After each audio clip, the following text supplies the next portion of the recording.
Lee Strobel,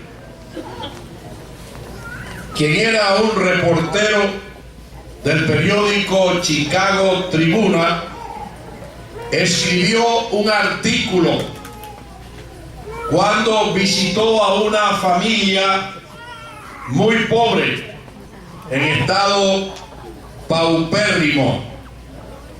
La familia era de apellido Delgado y la abuela se llamaba Perfecta, tenía 60 años y con ella vivían dos nietas, Lidia y Jenny.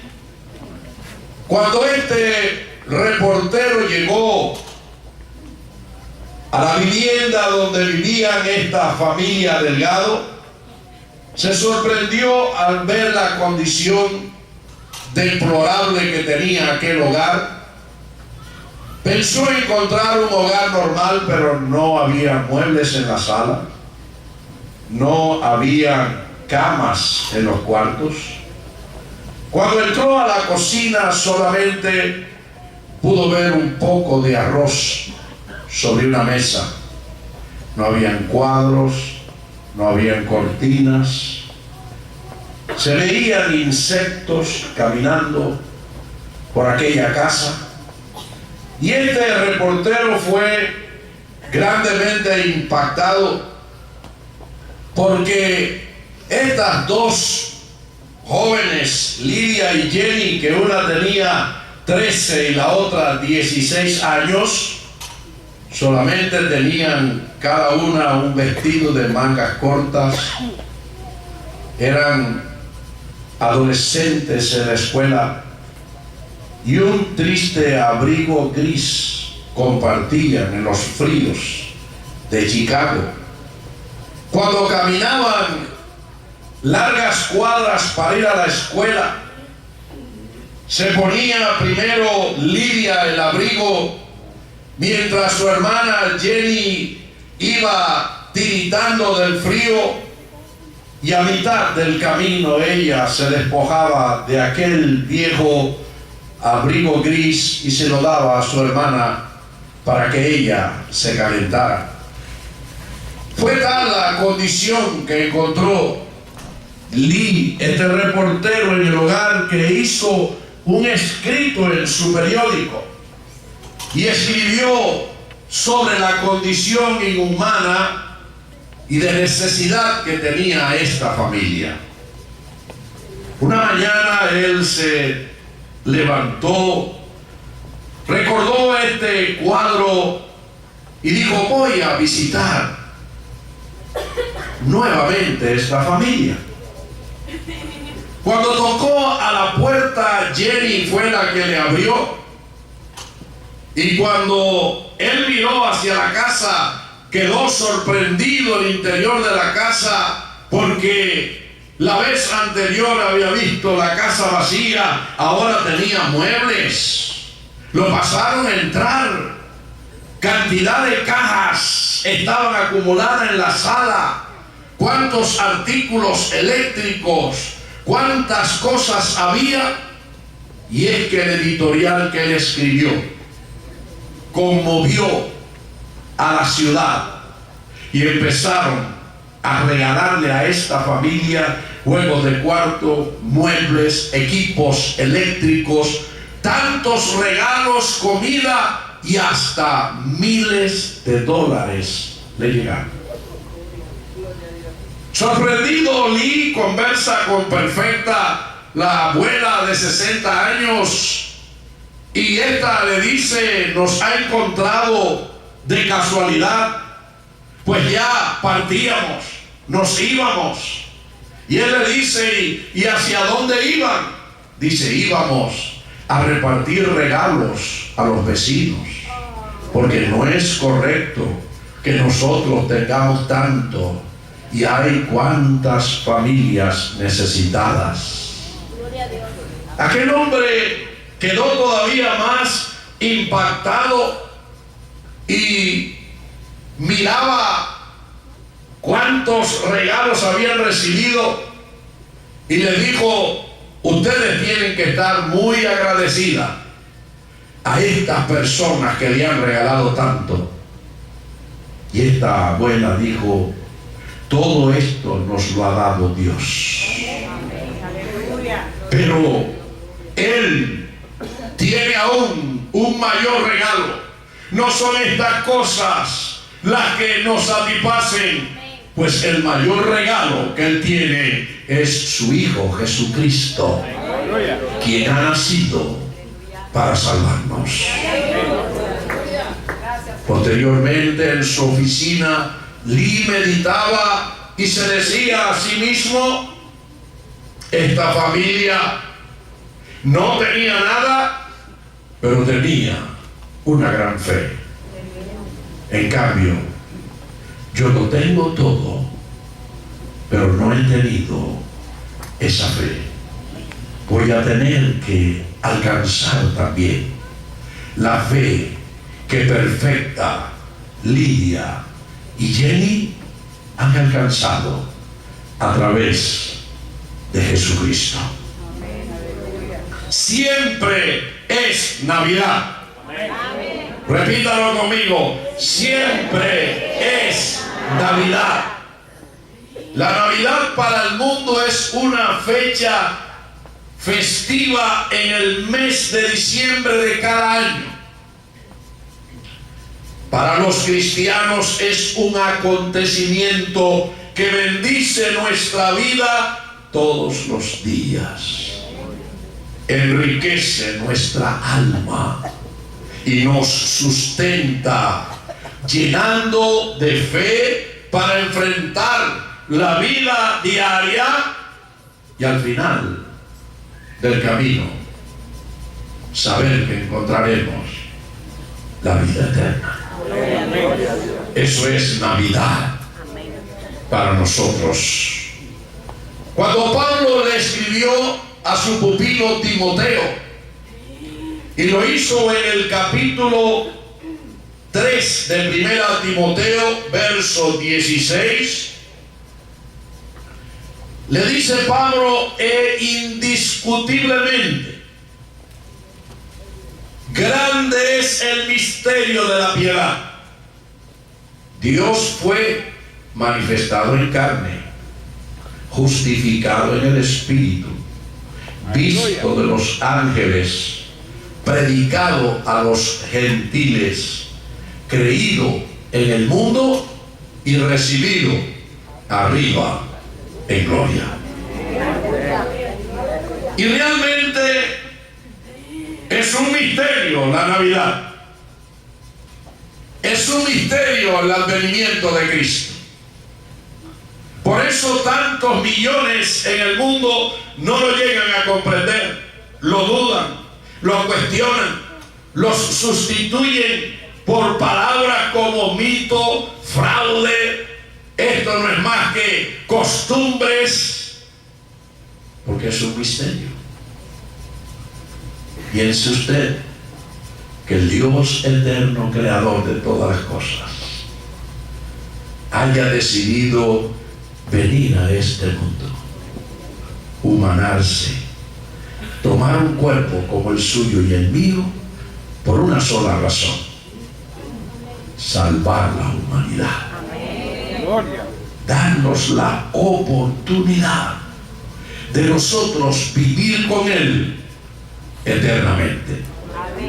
Dios no nos hizo para morir, mucho menos para fracasar, y absolutamente incierto para pasar una vida eterna en el infierno, en condenación con aquellos que se rebelaron un día en su reino, Satanás y los demonios. No. Dios nos dio un carácter eterno. Dios nos hizo para que viviéramos eternamente. A tal grado que se dice que la iglesia es el tesoro de los cielos. La iglesia es el tesoro de los cielos. Lo que más le interesa a Dios es lo que Él hizo a su imagen y semejanza, a ti y a mí. Varón y hembra los creó. A imagen de Dios los creó. Y como Él nos hizo a su imagen y semejanza, nos hizo no para que estuviésemos lejos, sino para que estuviésemos cerca. No para que fuéramos condenados, sino para que fuéramos salvos. No para que viviéramos unos años, sino para que fuésemos eternos como Él. Por eso Pablo le decía, escribiendo a su pupilo, e indiscutiblemente grande es el misterio de la piedad. Grande es el misterio de la piedad. Y cuando nosotros buscamos esta definición, piedad, ¿qué significa? Piedad no es más que la posición que adopte una persona ante otra que está desdichada o en pobreza, en necesidad. Grande es el misterio de la piedad. Y Pablo describe y dice que en este misterio de la piedad, Dios fue manifestado en carne, justificado en el Espíritu, visto de los ángeles, predicado al mundo gentil, creído en el mundo entero de los más de 7.100 millones de habitantes que tiene el planeta Tierra. Unos 3.000 se llaman cristianos. 3.000 millones de los más de 7.100 millones de habitantes que actualmente tiene el planeta Tierra. Tenemos que cerca de 3.000 millones se llaman cristianos. Predicado a los gentiles, creído en el mundo. Otros no creerán, pero tú y yo sí creemos. Otros no celebrarán Navidad, pero tú y yo sí la celebramos. Otros pensarán que Navidad es un tiempo de fiesta, de recreo, de compras, de oportunidades, pero tú y yo sabemos que Navidad es la fecha en que honramos a aquel que tanto nos dio, aquel que tanto nos amó, aquel que se despojó de su trono de gloria, que ocupó un cuerpo humano, que vino a esta tierra, que dijo: yo soy la luz del mundo, yo soy la verdad y la vida, yo soy el buen pastor, yo soy el único que puede salvarte, porque no hay otro nombre debajo del cielo dado a los hombres en que podamos ser santos. Es un misterio. ¿Cree usted que es un misterio? Es un misterio que nosotros no podemos entender con nuestra mente finita. Solamente lo podemos creer. Y es que creyendo en Él sin verlo, es que podemos llegar un día a estar en su presencia. Porque Él mismo dijo: bienaventurados los que sin ver han creído.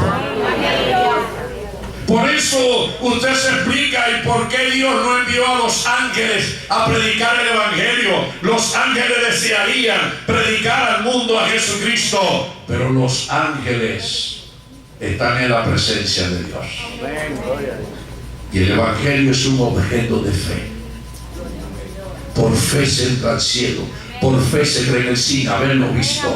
Por eso esto ha sido asignado a nosotros, los que sin verlo hemos creído, los que hemos creído en el nacimiento de Cristo, los que hemos creído en su deidad, los que hemos creído en la salvación que Él nos brinda, los que hemos creído que fue a preparar un lugar para nosotros, los que hemos creído que las aflicciones del tiempo presente no son comparables con la gloria que un día viviremos junto a Él en el cielo. Alabado el Señor. Por eso la Biblia está llena de profecías, llena de revelaciones, como la que encierra Miqueas 5:2. Mas tú, Belén, no eres pequeña entre las tribus de Judá, porque de ti saldrá un guiador que apacentará a mi pueblo Israel. Y vemos nosotros la profecía que da Miqueas sobre el Cristo, sobre el Mesías que vendría. Y cuando nosotros esta profecía la comparamos con Génesis 49:10, ¿sabe lo que nos dice Génesis 49:10? No será quitado el cetro de Judá hasta que venga Silo. ¿Y quién es Silo? El Mesías. Dice Génesis 49:10, no será quitado el cetro, es el símbolo del reinado. No será quitado el cetro a Judá hasta que venga Silo, el Mesías. Nunca la tierra de Israel fue gobernada por un rey que no fuera judío. Todos los imperios del mundo han dominado desde Mesopotamia, desde Babilonia, imperio medo-persa, greco y romano. Todos los imperios del mundo han puesto su bota sobre Israel como sojuzgadores, dictadores sobre la nación. Pero la nación de Israel nunca tuvo un rey gentil. Todos eran judíos hasta que nació el Mesías. Porque no será quitado el cetro de Israel hasta que venga Silo. Decía la profecía de Miqueas 5:2. Hablando del nacimiento del Mesías. Y cuando el Mesías nace en Belén de Judea, mas tú, Belén, no eres pequeña entre las tribus de Judá, porque de ti saldrá un guiador que apacentará a mi pueblo Israel. ¿Sabía usted que en el momento que Cristo nace en Belén de Judea, quien gobernaba a Israel era Herodes el Grande, un gentil? Herodes el Grande, un idumeo, uno que no era israelita, pero que era prosélito del judaísmo y había abrazado la fe judía y se había hecho judío como prosélito, pero que era idumeo, era un gentil. Y se cumple no solo la profecía de que en Belén nacería el Mesías, sino que no será quitado, Génesis 49:10, el cetro a Israel hasta que venga Silo. Cuando venga Silo, el cetro de Israel no estará en manos de los judíos, sino de los gentiles. Y cuando Cristo nació, Herodes el Grande gobernaba sobre Israel.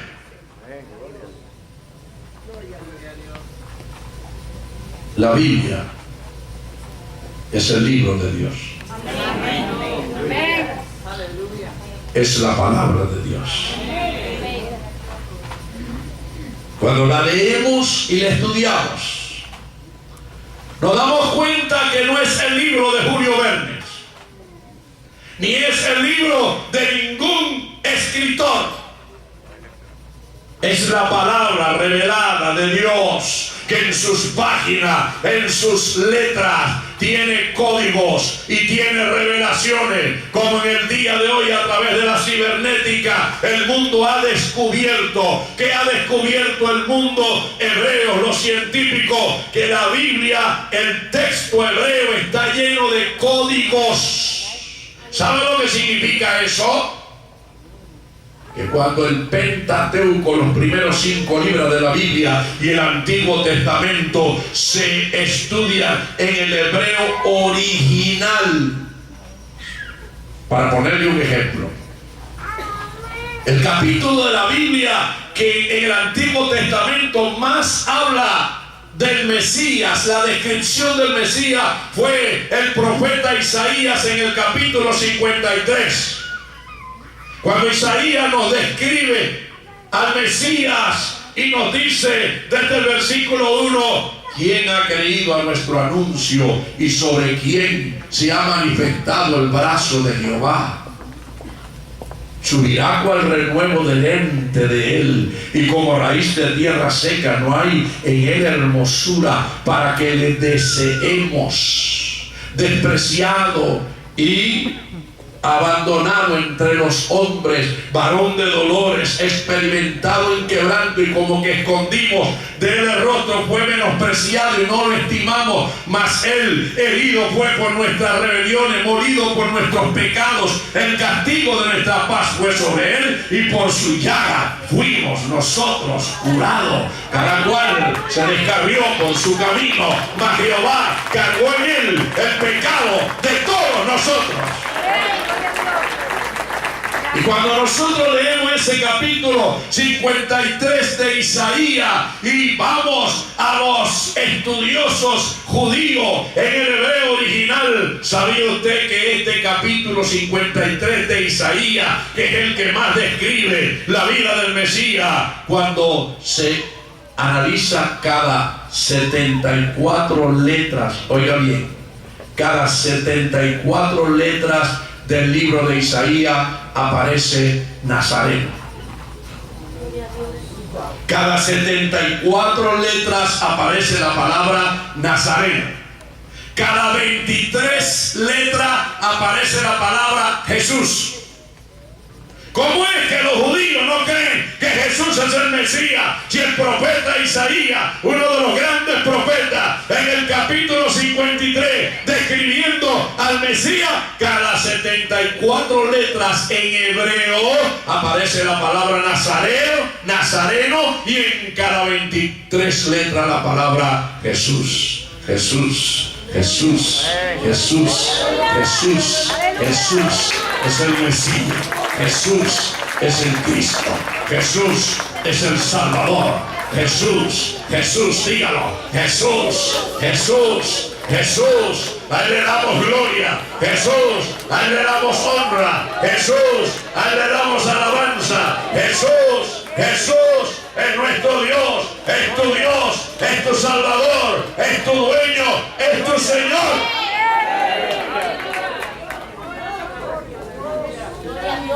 Y es que para los que cuestionan la Biblia como la palabra de Dios, en esos códigos de todo el Antiguo Testamento encontramos cosas asombrosas, escritura de 4 y 5 mil años atrás.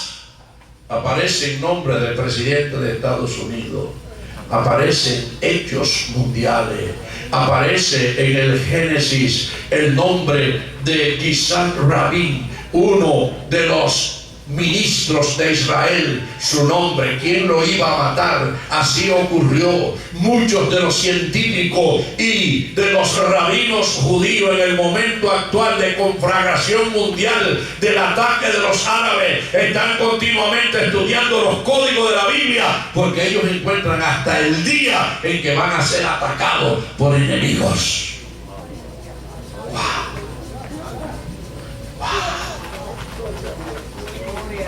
La Biblia es la palabra de Dios, que se cumple al pie de la letra, que nos anuncia el Cristo Redentor, el Mesías, para salvación a todo aquel que cree, para que el hombre no sea condenado, para que el hombre sea salvo. Por eso estamos viendo, mis queridos hermanos, cómo la Biblia nos habla de este Mesías. Y en Lucas capítulo 1, verso 68, se voy a leer. Lucas capítulo 1.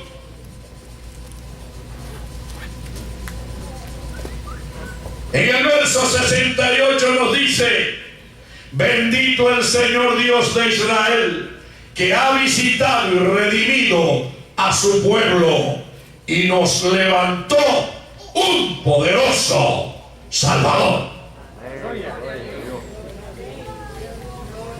Pero dice algo más: Dice: bendito el Señor Dios de Israel, que ha visitado y redimido a su pueblo y nos levantó un poderoso Salvador. ¿Dónde? En la casa de David, su siervo. ¿Cuál es la casa de David? Belén. Belén, la misma de Miqueas 5:2, la misma que cumple a Génesis 49:10. El poderoso Salvador viene de la casa de David. Por eso es que nosotros vimos aquí cómo llegó María y José, porque en este tiempo Augusto César había hecho un censo y tenían que ir a empadronarse al lugar de origen donde nacieron. Por eso María y José habían nacido, eran de la familia de David, eran descendientes de David. Por eso tenían que ir a Belén a empadronarse. Pero ¿quién fue el que le dijo a Augusto César: dicta un censo? El que está ahí arriba, el que permite todas las cosas. Aquí no se mueve nada sin la voluntad de Dios.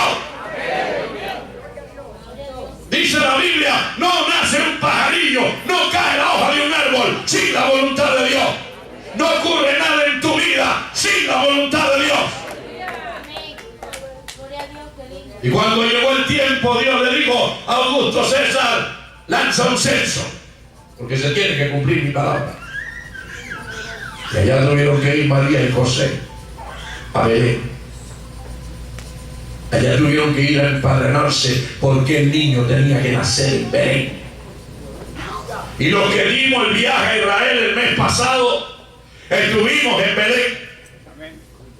Belén es actualmente una ciudad de 40,000 habitantes. Tiene Belén. De esos 40,000 habitantes, 32,000 son palestinos, 8,000 son cristianos. Pero ¿cómo nos gozamos nosotros cuando fuimos a los campos de Bos, el pariente de Noemí? En aquellos campos de Bos, cuando estuvimos allí, en estos campos de el pariente de Noemí, en estos campos fue donde los pastores recibieron la anunciación. Y supimos algo que les voy a transmitir, algo que no sabíamos. Supimos allí, cuando se habla del establo, que Jesús nació en un establo. ¿Sabe usted que la guía turística que se llama Amal, una palestina cristiana, nos llevó a los campos de Bos, al campo donde aparecieron el ángel a los pastores que guardaban las ovejas allí sobre su rebaño? Y qué sorpresa que esta guía turística nos hizo descender a unas cuevas con pasadizos. Y allí en una de estas cuevas nos dio la explicación que les voy a dar. Dice: cuando Jesús nació, Belén era un poblado campesino muy pequeño. No había casas en Belén. Los que vivían en Belén vivían en cuevas, en cavernas. Y cuando venía alguien, dice, la parte delantera de la cueva, no vaya a pensar que era una cuevita, era una cueva grande. En la parte delantera de la cueva, ahí tenían su sala y tenían las cosas. Y el fondo de la cueva era donde tenían el establo. Los animales los metían para el fondo, los guardaban en esas cuevas. Aún los pastores metían los rebaños. Y nos dijo, cuando llegaron José y María para el empadronamiento, no había lugar para ellos. Y entonces, como estaba ocupada toda la parte, le dijeron: tiene que irse para el fondo allá, a la cueva, lo que es el establo donde están los animales, porque esta era una aldehuela. Esto no era una ciudad. Hoy es una ciudad con lindas edificaciones, pero allá en el fondo de la cueva fue donde María y José estuvieron con los animales. Pero qué lindo es cuando estuvimos allí en Belén, que pudimos ver todo esto, pudimos ver todas las bendiciones del Señor y saber que hay un pueblo cristiano allí también que alaba al Señor, que adora al Señor.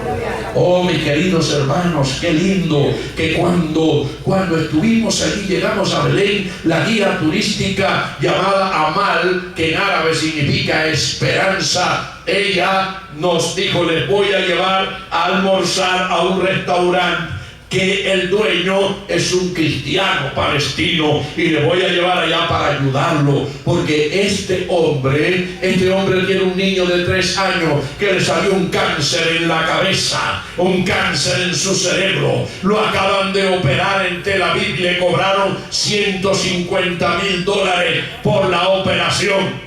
Déjeme decirle que en Israel la medicina es gratis. En Israel los judíos no tienen que pagar nada por la medicina, pero como estamos hablando de palestinos, no son judíos, sí tienen que pagar la atención médica. Le atienden, pero tienen que pagarla. Y entonces nos decía Amal, esta hermana cristiana, nos decía: este hombre tuvo que llevar a su niño que tenía un tumor en el cerebro, lo operaron, le costó $150,000 la operación, y yo quiero llevarlo al restaurante para que como cristiano le invirtamos el dinero allí, le apoyemos, le podamos. Y allá fuimos. Los que viajaron a Israel con nosotros recuerdan que entramos a aquel restaurante limpio, un restaurante brillante, comida muy sabrosa, pero enseguida